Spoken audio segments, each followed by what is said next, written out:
Well, hello everyone. It is Wednesday at 1 p.m. This is Chattin with CHAP episode 110. I am Ginger Wade, and guess what? Today we're going to talk about 4 homeschool myths. There's a lot of homeschool myths out there, isn't there? Have you heard like a bajillion million homeschool myths about parents, about the kids, about how it works? Well, there's 4 of them that my friend Tammy actually had a post on a number of months ago, and I asked her if I could use them as a topic for a show, and she said sure. So we're going to talk about a few things that Tammy shared a while back, and I'll show some thoughts from my perspective on the same things. Tammy and I actually have very similar viewpoints on some of these things, but things that she brought up on her feed a while back. So the first one she wrote is homeschooling is the only way to educate. Now, of course, being CHAP, we believe it is the best way to educate, but obviously there's other ways to educate out there. Okay, so the thing when you're considering education options, look at the results of the educational system. Look at the people that come out of it. Look at, what they know, what they've learned, their character, how they function as adults. And I mean, I've been looking at our country for a number of months now, and there's some yucky stuff out there. There's some yucky attitudes. There's some really bad thoughts about America, and some, I think, a lot of confusion about things like capitalism and communism, socialism, and thinking, where's all that coming from? So you have to trace back where all that's going and where the majority of people are learning, and then decide where you want your child to be to learn. So homeschooling is the best way. I mean, especially if you want to disciple your child to follow Jesus, if you want to train them in knowing about the Bible, I mean, it is the way to do it. Because you can be constantly practicing biblical principles throughout the day. But as homeschoolers also have had their moments of, well, we're homeschoolers and we do it better than you, or we made a better choice than you, or whatever. And that's haughtiness. And that's not okay either. So if you're finding yourself feeling superior because of your choice, then there's a little heart check time, because God doesn't want us to be haughty either. It is a sacrifice to homeschool. It's a big sacrifice to homeschool. But it doesn't make anyone better than someone else. And God does have a timetable and a plan for everyone, and everyone needs to follow that plan. So it's something else I also wanted to bring up was, just because, say, my family chooses homeschooling doesn't mean that I think some other family that doesn't is terrible. They're terrible parents, or they're despicable, or whatever. We're in this culture now in America where if you like this, it automatically means that you despise that. It's like, I like apples. Oh, well then you despise oranges. No, I just like apples the best. So there's this, so if you find yourself in those situations where people think that you hate them because you didn't make the choice to homeschool, try to explain to them that that's not the case. I don't despise anyone who does not choose to homeschool. So it's so touchy in our culture these days, and it's important as homeschoolers to share that we value everyone because they're patient and everyone. So, okay, my connection is funky today, so I'm sorry I keep popping out. So anyway, obviously homeschooling can be done well, homeschooling can be done poorly. Anything can be done well and poorly, right? Anything in life. So, the cool thing about homeschooling though is it's no one size fits all. You can make it what you want it to be. That's the beauty of it. Sometimes that's the terror of it, because there's so many choices. But you also can just jump in and do something and switch if it doesn't work. So that is super awesome too. So, on to myth number 2. All homeschooled kids are geniuses. They're all Albert Einstein. It's just amazing.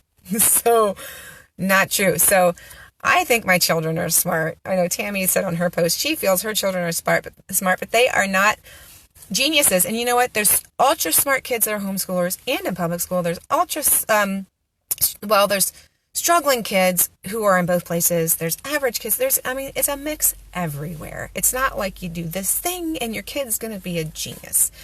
There's lots of articles that you have probably come across. I know I've come across that talk about homeschooling, and everyone tests so much better and they end up being so much more intellectual and whatever than other kids. And I find those things to be very stressful because I have to feel like I have to measure up to this amazing thing.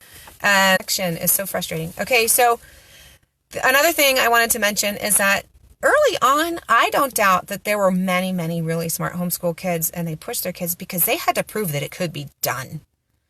They had to prove that parents could teach their kids and they would be successful. And that was very necessary. But I know everyone's not a good test taker. I know everyone is not an academic genius. Some kids really struggle, and that's just the reality of it. My kids are smart, but I wouldn't call them geniuses. But at any rate, your child will do better at home with you than they will outside of your home for a number of reasons. Number one, you love them to pieces, right? Number two, they feel safe and they feel comfortable at home with you, and actually that increases learning. So if you're not stressed out as a learner, you will learn better.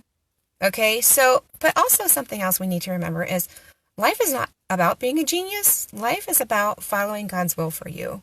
And if that takes you on a path of being really smart and doing things that way, okay, great. But not everybody is supposed to do that. We're all made uniquely. So don't feel the stress and pressure of creating academic geniuses, because it's just not a reality. And we shouldn't all be the same, doing the same stuff. We need people doing all sorts of different things in all these, different areas of life. So love your kids, love who God made you to be. God loves you, and just follow what it is that He is calling you to do, and He'll take care of the rest. So that was myth number 2. So number 3, this one's interesting. Homeschooling makes kids different. Okay, well, maybe this isn't a myth, but it does.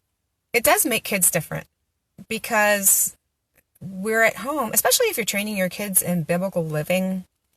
We're called to be different. We're called to be in the world, but not of the world. So we should look different. We shouldn't fit into all the peer pressure, and we shouldn't wants you to do, because we're not living for society. We're not living for culture. We're living for Jesus. So that automatically makes us different. Absolutely automatically. So the big thing about this one is to talk to your kids about being different. And you yourself, mama and daddy out there, you have to be comfortable being different. Be comfortable in your skin. Because you've been called to this really unique path that is going to be fabulous for you and your kids. And you're going to be different. That's just how it is. That's, embrace it. And teach your kids to embrace it. It's really hard, because the peer pressure world and the just fit in world is really, really strong. I was there. I lived it. I grew up in public school. I know the choices I made because of peer pressure. And they did not go along with the biblical training that we're giving our kids now. So teach your kids not to make a big deal of other people's differences. And it won't be a big deal to be different. So if you accept others' differences, they will hopefully accept being different, and it's not a scary thing. It's good to be different. It's good to be who God called you to be. So yes, homeschooling will make your kids different. That one wasn't a myth. That was a truth. So the last one is a myth. Homeschooled kids love to learn. They just all love it. They just jump up at 6:30 every morning and eat their breakfast and brush their teeth and comb their hair and sit at the table and say, "Mom, let's do school." This is what Tammy said on her original post. This is hilarious. "My boys are apparently the only homeschooled students on earth who don't love learning things like linear regression, parts of speech, and balancing chemical equations. To the rest of the homeschool world, what's your secret to getting your kids to beg to do school?" So that's hilarious. I think it's hilarious. So my take on this, I forgot to silence my phone. Sorry about that. So Yeah, sometimes we don't feel like doing what other people tell us to do. We want to do what we want to do. But what I've told my kids in the past is, you know what? God gave you a brain and he wants you to use it. And everyone's got a job. You know how dad has a job, mom has a job taking care of you. Well, your job as a kid is to use that brain and to develop your brain because God has a plan for you to use your brain. And doing these things like learning to read and doing math when they're really young, that's helping your brain to start learning. And as they get older and do things like Algebra 2, that they may not use Algebra 2, but what Algebra 2 is doing is stretching your child's brain. It's helping your child learn a different way to think and process. And while they may not do Algebra 2 as an adult who is working or raising children or whatever, stretching the brain in thinking in new and different ways is something that God is always doing, isn't he? When he is challenging us and stretching us and changing us, our brain has to think in new and different ways.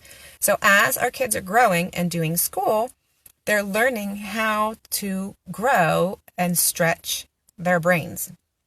So it's not necessarily about the academics. It's about learning how to learn new things, grow in your mental capacities. So there are ways to make school less stressful, more hands-on, more fun. But you know what? Sometimes kids just need to do stuff they don't feel like doing. I got to do stuff I don't feel like doing. I'm sure you got to do stuff you don't feel like doing. And sometimes it's just an attitude check. So if your kid comes down and isn't loving school and they're just because they feel like being grouchy, maybe it's time just for a little detox. Just be like, okay, the character here is not good. Let's take some time away from the academic stuff. Let's have some relationship time stuff. Let's take a hike, read together, whatever will help you and your children build a better relationship. When the relationship is more solid, the learning will probably come along too. However, you can also tell your children, you know what? Your attitude is not okay. It's not okay to come down here with this bad attitude. We're supposed to, go forth with what's been put before us with a cheerful heart, doing all things to give God glory for how he made you and the things that he's enabled you to do and learn. So hopefully as your children become more comfortable at home, those who have just brought your children home, they feel safe, the learning goes better. A lot of times it has to do with attitudes, and you just have to have attitude check time. For yourself, personally, I've had to do that a lot. And for your kids. And sometimes you just need to take a break and do some character training. What does God want us to do here? How does God want us to approach our day? How does God want us to approach algebra? And get help. If you need help, get help. Get advice from a friend or get help from a tutor or whatever. If you're really struggling, don't try to just trudge through. I'll be miserable. Oh, okay. In and out. It drives me crazy. Okay. So once you find your niche, once your student finds their niche, do you ever find that when you want to learn something, you learn like crazy and it's really easy and you're just like, oh, learn, no big deal. Well, that's the thing. So everyone just needs to find their niche, and it may come sooner for some, may come later for others. Who knows? There are those building blocks that everybody needs: reading, writing, arithmetic, But once you find your niche, learning's no trouble. So, and once you learn how you learn, learning comes easier too. Are you visual? Are you auditory? Are you kinesthetic? What is your type? Those things kind of help with the learning.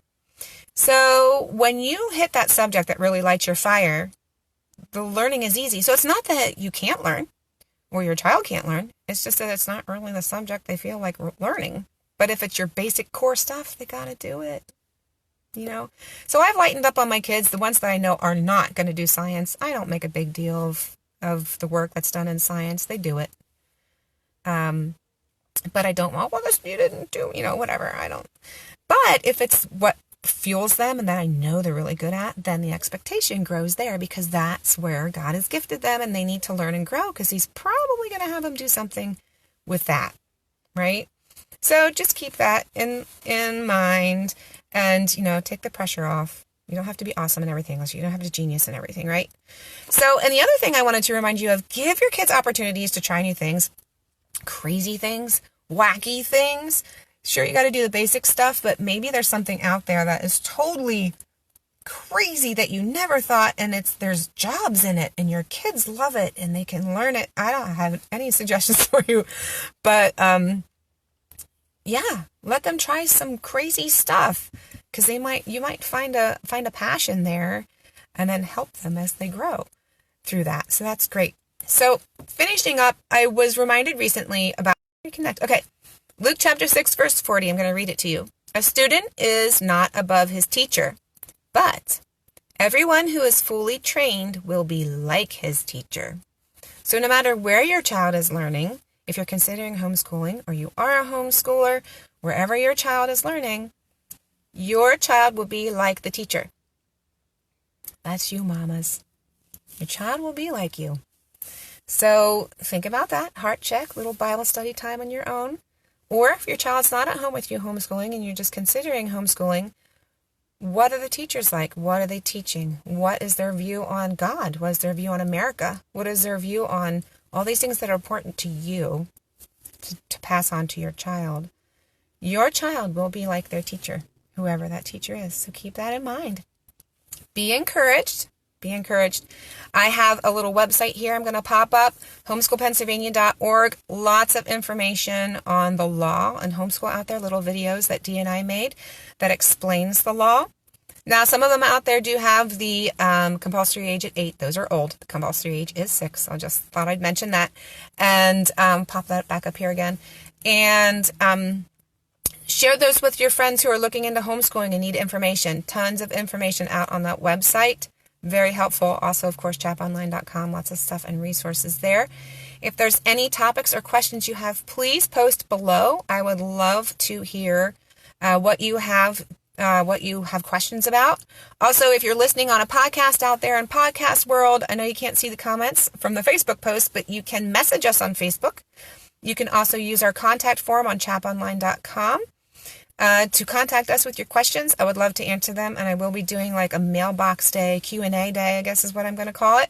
And I will be answering all of your questions that come in on the show here and on our contact form on our webpage. So I'm glad you tuned in.